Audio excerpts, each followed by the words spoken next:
ఏమైంది గట్ల చూస్తున్నావు?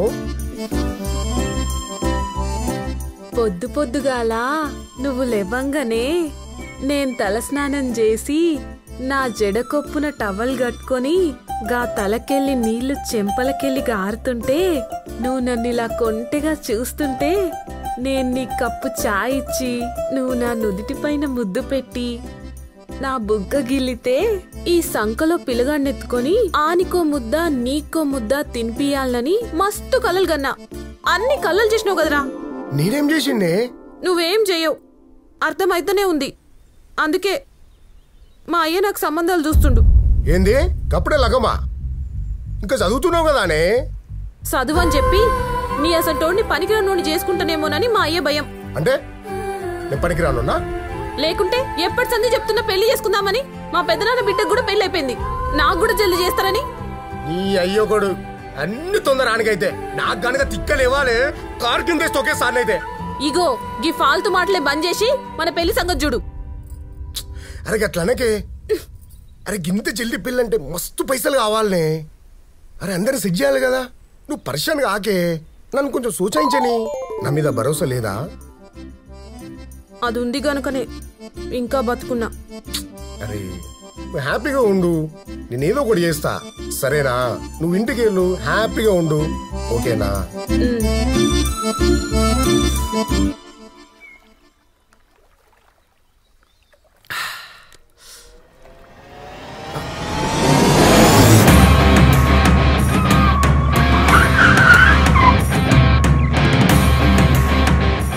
ఎన్నో కాలినట్టుంది సాలేగానికి, దుమ్ము లేపుతాడు.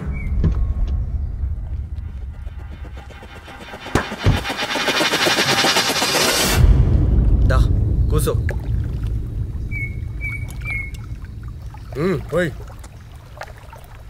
ఏమ్రా మస్తు కాకలు వస్తున్నావు? అది కాక పొద్దుగాలు దుఃఖనం పెట్టమను. ఏంది కథ? చెప్తా ఉండు.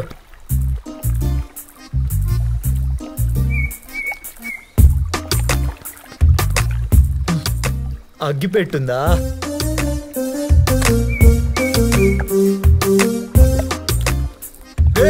ఏంద్రా గట్లా అవుతున్నావు? రేట్లు మస్తు పెరిగినారా, జరంతారా.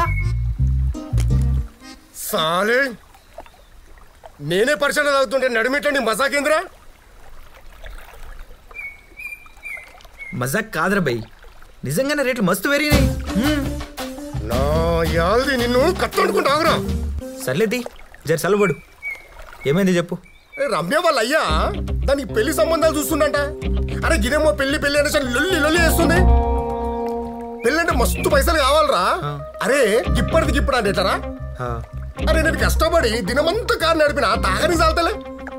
అవురా, కొడుకులు మస్తు రేట్లు పెంచిండ్రు, ఫుల్ రేట్లు కూడా ఆఫే ఇస్తుండ్రు. నా యాల్ది నిన్ను.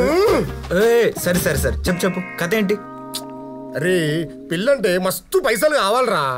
అరే వాళ్ళ ఇంట్లో ఒప్పుకునేదాకా ఎక్కడైనా పెట్టాలా కదరా? దిమాగ్ ఖరాబ్ అవుతుందిరా నాకైతే. అరే కాకా అయిపోత్ కాకరా, మస్తు టైం ఉంది, ఏదో ఒకటి చేద్దాం ది. నువ్వు మాత్రం జర చిన్నగా తారా, గొంతు గడ్డం పడుతుంది.